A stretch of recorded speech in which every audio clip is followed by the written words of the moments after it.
Don't we just love it when there's less than 24 hours between one game week finishing and the next game week waiver deadline? Let's have a look forward to game week 22.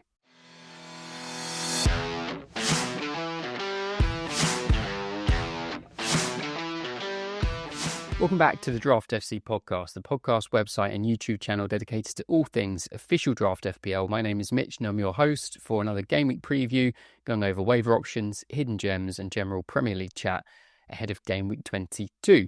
Game week 21 is still going. We've played 8 of the 10 fixtures. Recording this on Thursday afternoon. So we've still got Ipswich against Brighton and United Southampton to play tonight. But the waiver deadline, as you'll be able to see for those watching on video, is less than 24 hours away now. It's going to be tomorrow morning, Friday, 11 a.m. UK time. It's obviously the standard time ahead of the standard game week deadline on Saturday morning. Because of the tight turnaround, I will try and keep this episode on the briefer side. I haven't got a huge number of players to discuss on this episode anyway. I'm adding a little segment at the end, which is a kind of a move on, not quite a get rid list, but certainly a list of players you may want to consider trading or potentially throwing back into the waiver pile, depending on what your situation is with your team and league. So I will run through some of those. As always, if you enjoyed the content or if this is the first time that you're here and you've never really found that there's some draft FPL content before, do give us a thumbs up and hit the subscribe button so that you don't miss out on any future episodes as and when they drop. Now, on the last episode, I was pretty non-existent, not pretty non-existent, I was totally non-existent in terms of responding to comments. Just didn't get a chance, didn't have any time really to get to those this week. What I'll say that for this episode, anybody that comments within 2 hours of the episode dropping onto YouTube, I will guarantee to respond to your comment this evening. So, apologies to anyone that did ask a question that went unanswered before the Game 21 waiver deadline. So, as I just said, I'm recording this episode on Thursday, the 16th of January. So any team news, injury developments or press conference info are up to date as of then. And of course, subject to change. Some of the players I'll be discussing in this episode include Jared Bowen, Lucas Paqueta, Ismail Assar, plus a few more. So let's get straight into it. So as usual, let's have a quick look at Waiver Watch. These are the players that were coming and going a few days ago for the Game Week 21 waiver deadline. The players coming in, we had Danny Ings at the top of the list, followed by Botman, Savinho, Martinez, Chalobah, Maguire, McAllister, Canate, Mazraoui, Livramento, Kevin Schade, Hudson-Odoi, De Ligt and Bruno Gomares. A fairly decent set of ins there. Quite a lot of Man United defenders came in. Sven Botman was high on the list there. Even quite high if you look at the top 100% wavered in. You can see there Danny Ings was high, as was Alessandro Martinez, Maguire. Yeah, the top 100 leagues were really liking the Man United defenders, so I guess we'll have to wait and see tonight whether or not they get that clean sheet everyone's trying to get against Southampton. It's as good a chance as any. We'll have to see. The players making way, we had Quansah, Fraser Forster, Evan Nilsson, Udogi, Kepa, because he wasn't eligible last week, but I'm sure he'll be back on the list for this week. Fulkrug, Bassi, Enzo, Rashford, Dwight McNeil, Doku, and Izunal, Barnes and Castagna. Overall, I think a fairly decent list there. I'm not sure about binning Kepa Arrizabalaga just for the 1 week, but there you go. I said I think he'll be back on the list ahead of these waivers. Enzo Fernandez, managers losing patience with him there, and McNeil, managers also losing patience. That just means probably some opportunities for the rest of us in the next week or two. In terms of key injuries and suspensions, there aren't too many to talk about this week, which is nice. And given that we've just crossed over the Game Week 19, the sort of halfway mark, not many players really close to a suspension now because of that reset point at Game Week 19. So mainly just injuries to discuss. Now, we mentioned it on the last one, but since then we've had firm news that Gabriel Jesus has ruptured his ACL. So he's undergone or undergoing surgery, which means his season is out and obviously probably beyond in all likelihood. Fulkrug as well. We haven't got firm news other than kind of murmurings that it's quite a severe hamstring injury. So I've kind of upgraded his expected return from around Game Week 25 to Game Week 28. Not really an injury or suspension, but just something to point out is that Trevor Chalobah has been recalled from his loan. So he will go back to Chelsea from Crystal Palace, which is a shame for Crystal Palace, because he's been a big part of that back three. The other one to mention here is Igor Thiago, Brentford striker, who obviously made a return from injury back around Christmas time, and then has obviously been away again. Now, really just prompted because somebody asked me a question in the DMs this week about the nature of his injury. Obviously, all we've been told so far is that he has a joint infection, and then really we've not heard much more comment from him, from the management team, other than he will be out for a number of weeks. That is quite an unusual injury, certainly not one I can ever think of we've had described for a Premier League player, unless any of you can think of similar incidents. We obviously don't have any idea which joint or how bad that infection is.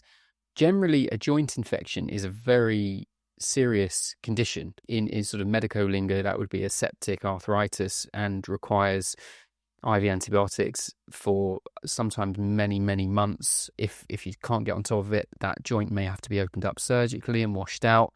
So if that's truly what he's got, I would be very surprised if we see him back this season. Obviously means he can't be out and about, he can't be training, he can't be putting his socks on and off, assuming it's, somewhere ankle, knee, foot. We're assuming it's going to be something like that. He will be sort of at home in bed, essentially. So yeah, and his ownership has really sunk, to be honest. It didn't ever pick up that much, but it's quickly gone back down again anyway. So if you were holding on to him, if he was just like your third forward and you thought, well, he'll be back soon, as much as I'm aware there aren't any better options, I think they're probably, even if you're getting someone that's getting 1 or 2 points a week from the subs bench, probably time to move him on.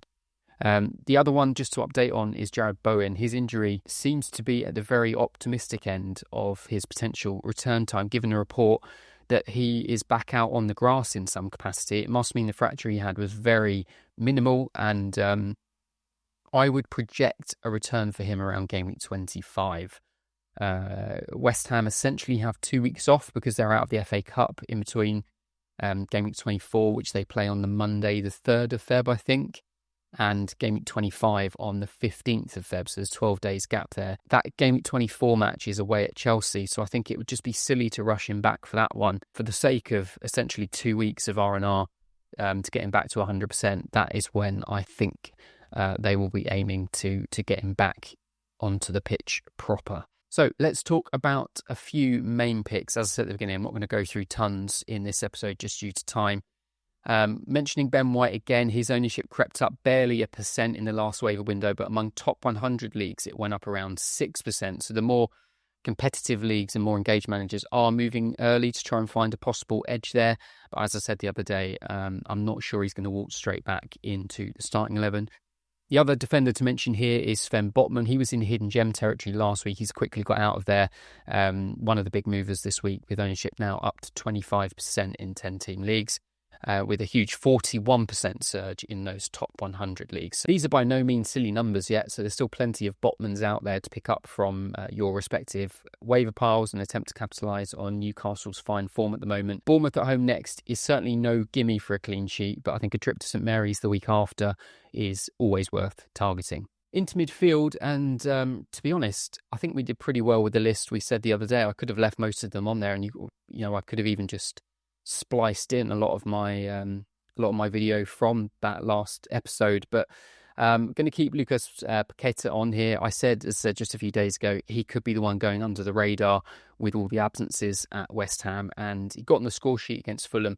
One thing I will say is that sometimes there are matches that are better deleted from the stat sheet when it comes to planning moves and trying to plot for the future. And that game against Fulham is certainly a contender. 2 of the West Ham goals came directly from what you'd have to say are out of character moments for the Fulham defence, turning the ball over very high up the pitch. But it's definitely a signal of intent of how West Ham are going to set up under Potter, which wouldn't have been a huge surprise. Meanwhile, at the other end, Iwobi scored 2 almost carbon copy goals whereby he crossed the ball from wide left. Everyone missed it and it went into the far corner.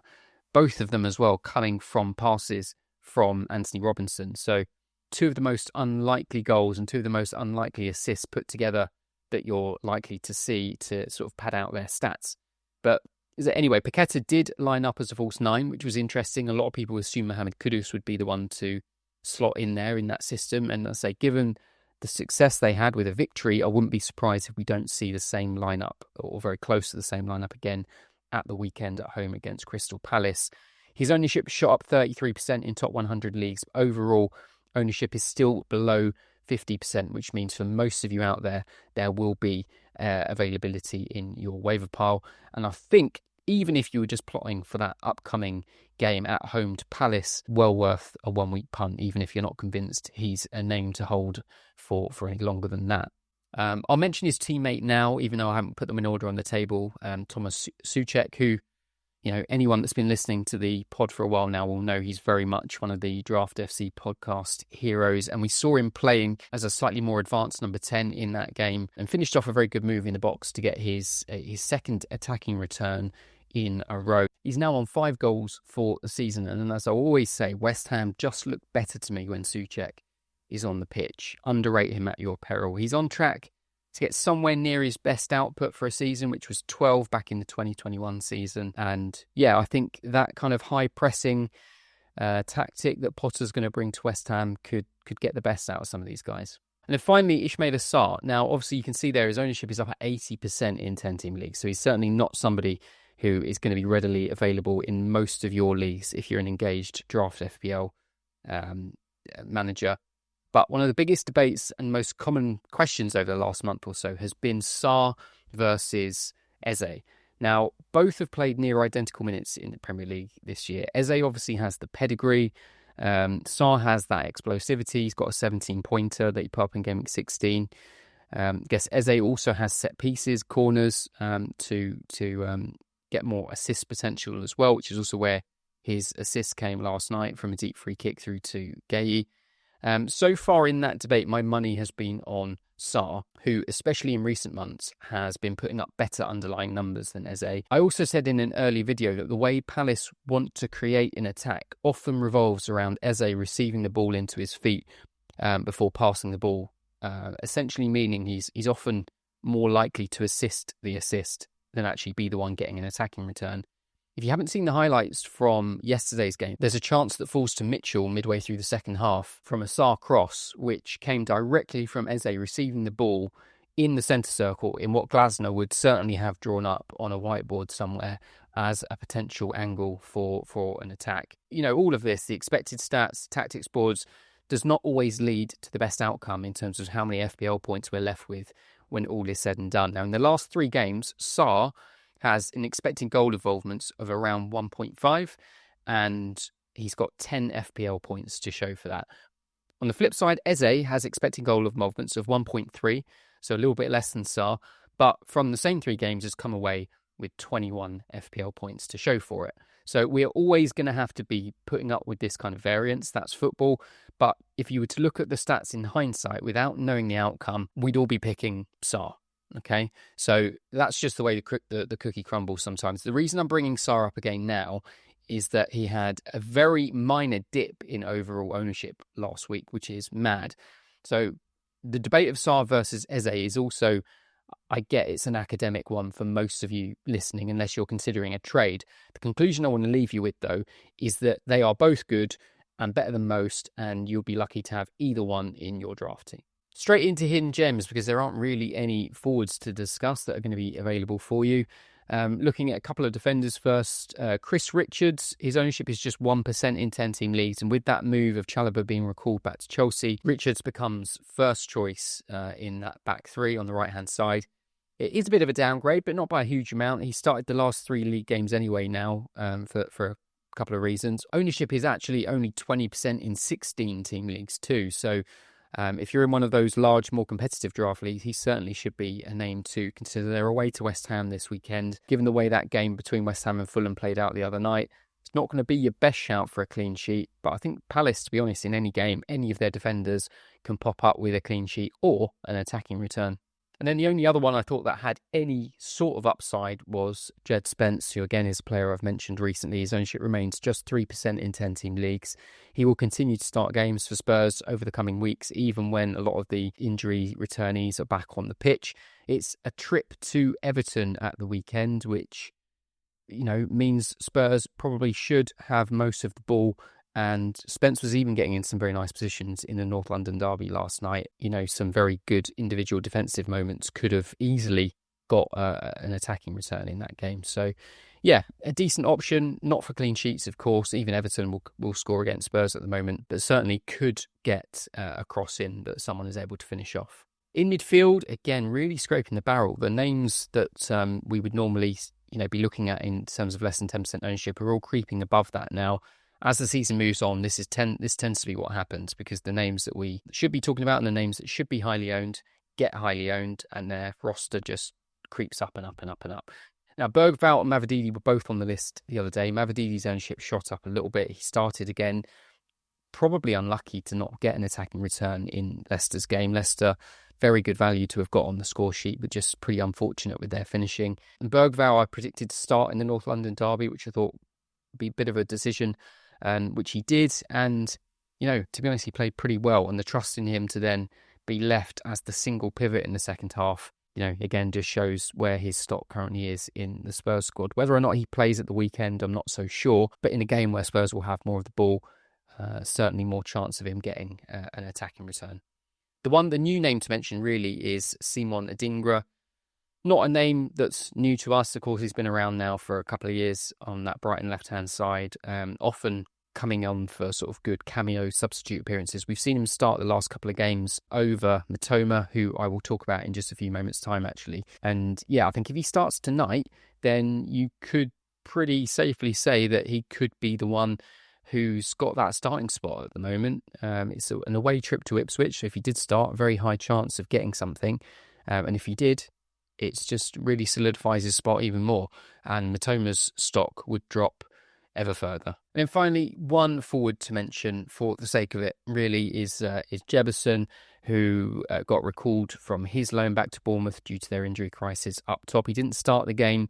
The game started with the lineup that I thought it would be, which would be Semenyo, Dango Utara and Brooks on the right-hand side. When Jebbison came on, I believe he came on for David Brooks. Obviously, Jebbison played as number 9, and then Semenyo and Utara just remained, basically, with Utara moving out to right wing and Semenyo staying on the left. It's really just one, I wouldn't be surprised if he did start a game or two over the next few weeks, but it's someone who's going to get 1 point off the bench if you really, really need it, and it could be the difference in the matchup if you've got a third forward who could be Gabriel Jesus, for example, and there's no better options out there, and you just have to make a move.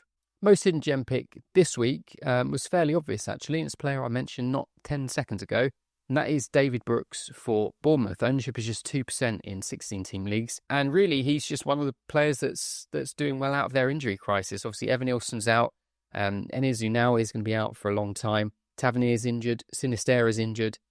There aren't many other options at the moment unless they go and sign somebody. He's got 2 Premier League starts in the last 3.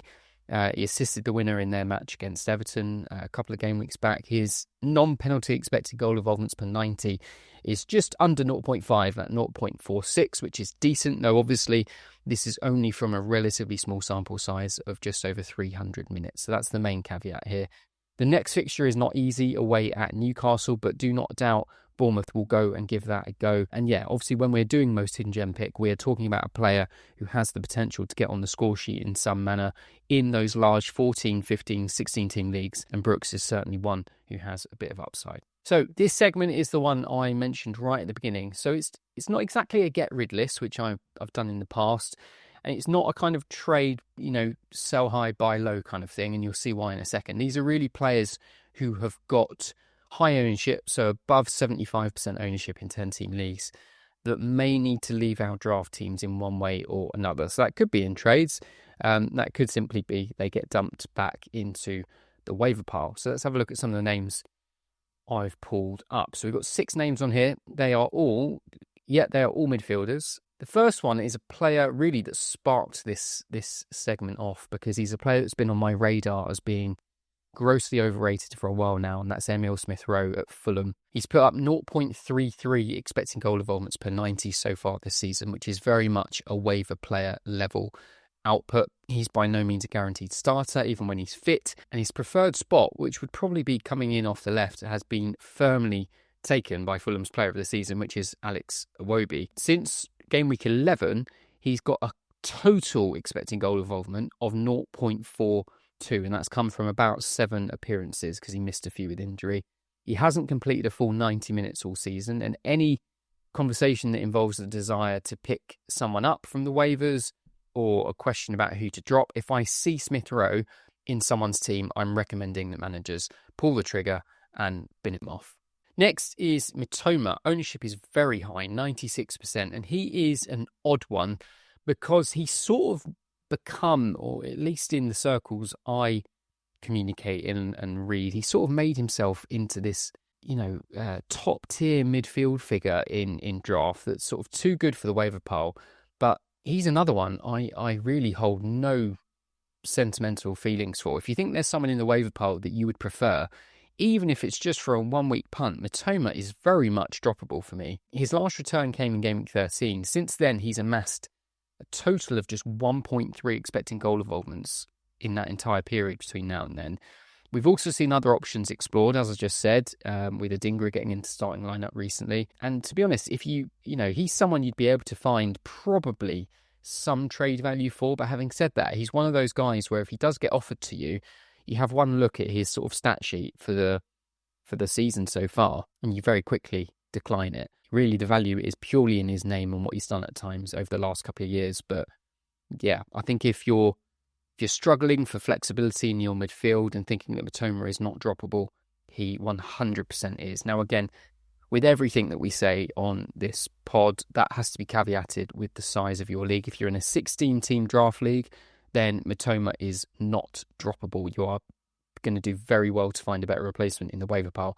But for the vast majority of you listening, there will be players, even if you're looking at a 1-2 week punt, that would be better off getting swapped in for Mitoma. Next is Maddison.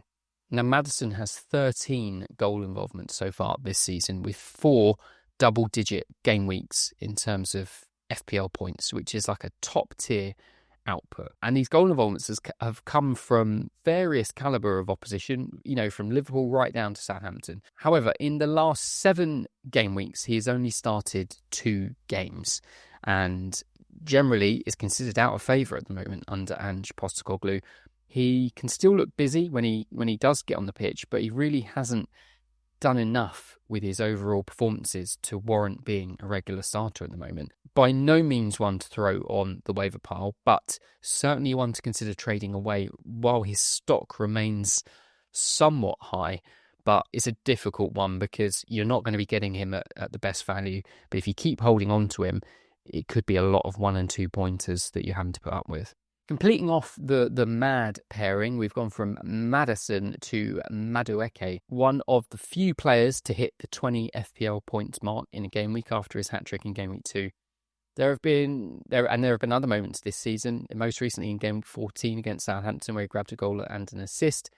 Generally, though, he is not a reliable starter, and I think you will lose more matchups than you win by hanging on to him. Again, similar to Maddison, there probably is some trade value in his name, probably more likely going to have to be as part of a bundle deal, but he's not a million miles away from being someone you just lob back into the waiver pile. I think I had him earlier on in the season, and when it started to seem that he was out of favour and doing a lot more misses than hits, I threw him back into the waiver pile and didn't really think twice about it. Next is Szoboszlai, who there always seems to be a lot of chatter about him at the moment. The FPL landscape, myself included, were very keen on Szoboszlai in pre-season with the prospect of him playing as a more advanced number 10, but generally he has been nothing special whatsoever. I'm not really sure what's caused his ownership to remain quite so high. The lowest it's hit in 10-team leagues all season long is 72% back in game week 12, and then peaked up at 95% again after his haul against Spurs in game week 17. When I was talking earlier about games that skew the stats so much they almost need to be discounted, that game where Liverpool beat Spurs 6-3 away is one such game. A goal and 3 assists for Szoboszlai in that match, with expected goal involvements of 2.3, is a standout moment in an otherwise very below average season. And for me, he is very much waiver fodder and somebody that I'm not particularly interested in at all. And then finally, put him in exactly the same boat really as Maddison, though at least Maddison has done something for owners so far this season. That is Odegaard for Arsenal. Now, if you scrubbed his photo and name from his data sheet, you would not pause to look at him twice. 1 goal and 3 assists all season long. Arsenal struggles in front of goal are not due to any single player, but he is certainly not any part of what the solution is going to be at the moment. Yesterday was his first return since Game Week 13. He's another player that is, as I said, too good for the waiver pile, but not good enough for your team. The possibility of what he's done in previous seasons stands behind him still, so he's one you'd have to trade away, but you're not going to get anywhere near the trade value you might expect for him now. For a lot of people, he would have been a top 20 draft pick, and you're going to be trading him for players who may well have been a kind of draft pick around 50, 60 mark with a bit of upside, who are actually starting games regularly and chipping in with returns fairly regularly, which Odegaard simply is not. Now, any of you that aren't members who check out our predicted lineups on the public page may have noticed this week that you cannot find it. We've taken the page down. The main sort of front end of the site has essentially broken a bit at the moment, so we're having to get that fixed. A couple of updates basically have screwed up a lot of the formatting, which we need to tweak. The app is still 100% up and running and working perfectly, so if you're a member, you can still access the predicted lineups in exactly the same way as you usually would do within the app. If you normally accessed the app from the main draft website, you can get onto the app easily if you just go to app.draftfc.co.uk and it will take you straight in there.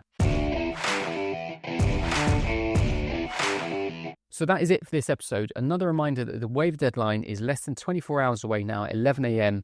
UK time on Friday morning, which is the conventional time. But, I don't want you to forget about it given the tight turnaround with matches still being played tonight. As I said in the intro at the beginning, any comments put below on the YouTube feed within 2 hours of this video dropping, I will endeavour to answer directly. So any questions that you put down there, I will answer. After that, I will try to answer any more, of course, but I'm not going to guarantee it. So I will check them a couple of hours after the video drops. Again, if you do like our content and you haven't managed to do it yet, just move your mouse or move your thumb down a couple of centimeters, hit the thumbs up button and tap the subscribe button so you don't miss out on any of our future episodes as they drop. For those listening on the audio, do the same on whichever platform you're listening to and click that follow button so you get notified of any new episodes as soon as they come out. So that will do for this one. Best of luck for your teams and matchups at the weekend. Hope you get the players you want off the waivers. And until next time, stay sure.